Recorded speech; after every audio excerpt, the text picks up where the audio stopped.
Hi, Bruno Jr. here. Our podcast, Busting Addiction and Smiths, is sponsored by SafeHouseRehab.com. SafeHouse believes that traditional treatments fall short of the needs of clients who face the modern problems of addiction. Modern problems need modern solutions.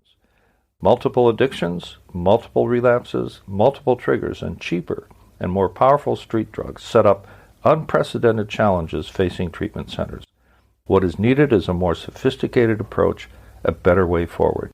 There are 3 reasons to choose our progressive modern treatment program. 1, a more sophisticated intake process.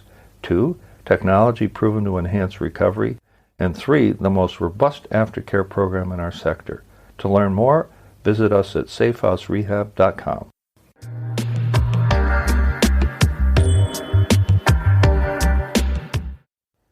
I'm only okay if you're okay.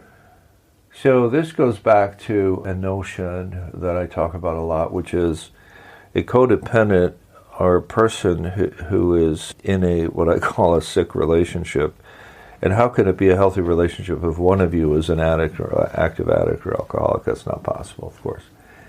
So there's a couple ways to look at this. Is if you think of attachment to the alcoholic addict, it really is more like a chain, an emotional chain that you can't unshackle yourself from until you take some different kinds of steps and understand that that is what is happening.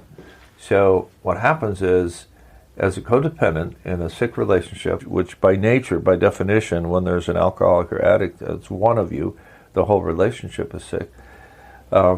You are tied to that person by an emotional chain, and until you learn the art of letting go or the art of cutting that chain, you will not get better. So what happens is, if that alcoholic or addict happens to be okay today, you feel a whole lot better, don't you? But if that alcoholic addict is not okay, you're in the dumps.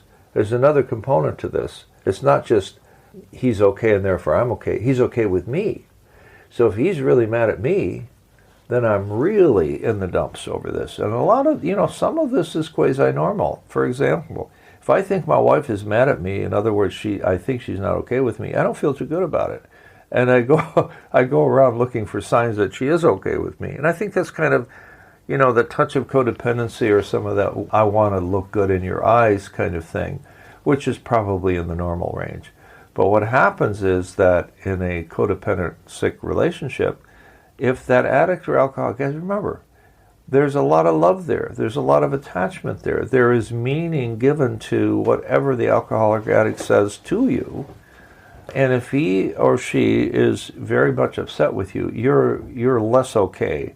You're really not okay. You're in the dumps over this. And what will happen is you'll go want to make it up to them so that you end up enabling that person. There's this thing that alcoholics do, which is called deflection. And it's clever. In other words, mother confronts the son about his drug abuse, right? And so he doesn't like that. So what he does is he attacks mother by telling her that she's a bad mother. Now she's on the defensive, defending why she thinks she's a good mother, and he makes his getaway. So all kinds of games are played. All kinds of games are played. And the worst part of it is that, whether or not he's okay has nothing to do with your self-esteem.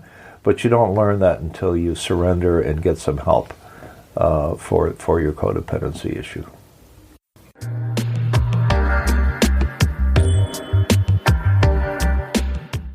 Our podcast is sponsored by SafeHouseRehab.com, a modern approach to recovery.